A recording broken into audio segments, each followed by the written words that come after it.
Alright, Stockers, as promised, I'm back with a recap of One-Eyed Jacks, Marlon Brando's lone directorial effort, which is now screening for a few more days anyway at the Film Forum in DCP, at Restored DCP. First and foremost, the movie looks stunning. The restoration is incredible. It looks as crisp and beautiful and as vibrant. The colors, they pop off the screen just like when it was released back in 1961. As far as it's been about a number of years since I saw it way back in my teens. Now I'm rewatching it for the second or third time.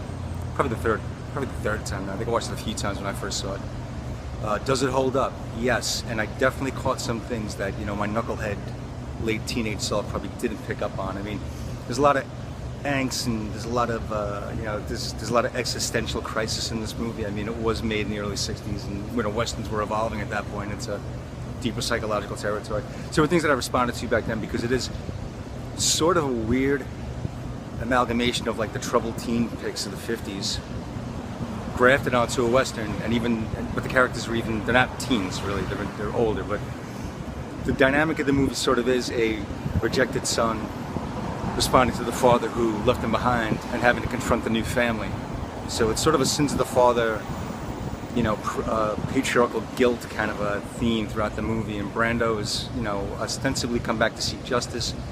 The character sort of seems lost in a way, like the vengeance that he seeks against Karl Malden, who's the father figure, who's named Dad, for Christ's sake, and Brando's named Kid, without, spoiler alert.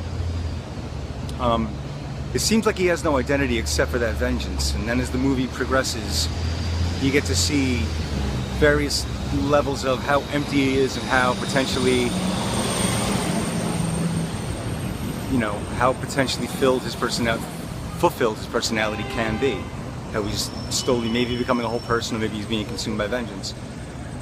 So there was a lot going on in the film that I maybe didn't pick up on when I first saw it, and it's one of those movies I think it rewards on consecutive viewings. The more you watch it, the more you'll see in it. Not necessarily visual detail, even though the visual detail in the movie is telling a lot of the story, but you get a lot of what's going on between the characters and the dynamics in the story. It's very much a melodrama. There is some Western style action in the movie, and the Film Forum just said goodnight. There is action in the movie, but it's way more of a character study, and it's equal parts Elia Kazan, the Anthony Mann Westerns of the 50s, and even some Nick Ray thrown in there. And it is definitely a precursor, as Alex Cox put it, in his great book on spaghetti westerns, 10,000 Ways to Die, or 20,000 Ways to Die. I forget the exact number, but it is the essential book on the spaghetti western, written by director Alex Cox. And he maintained that this, along with Kurosawa's Yojimbo, which was the note-for-note model for A Fistful of Dollars, the Leone movie that kicked off the whole spaghetti western genre. Cox maintained that this was one of the mighty precursors of the entire spaghetti western genre. If you watch the movie again on consecutive viewings rather, you do see more of that come out. You do see him make more of a case for that. A lot of themes that Leone and Corbucci and those guys would later bring out, they're in this movie already. It's almost like it's sort of protoplasm for what the spaghetti western genre would become. So it's sort of like a middle ground film between what they were doing in the 50s and what the Italians would start doing in the 60s.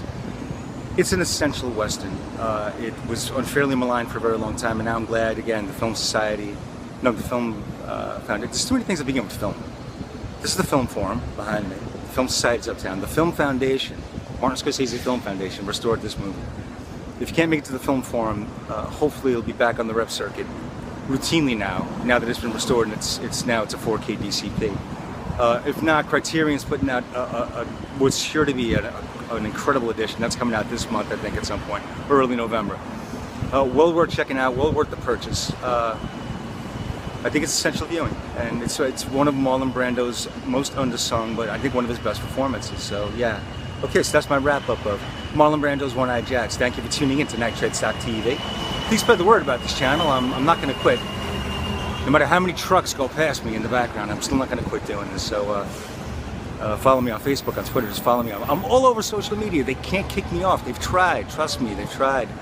But anyway, I'm signing off for now. This is Joseph Walsh from NitrateStock.net, saying once again, stick with me, stockers.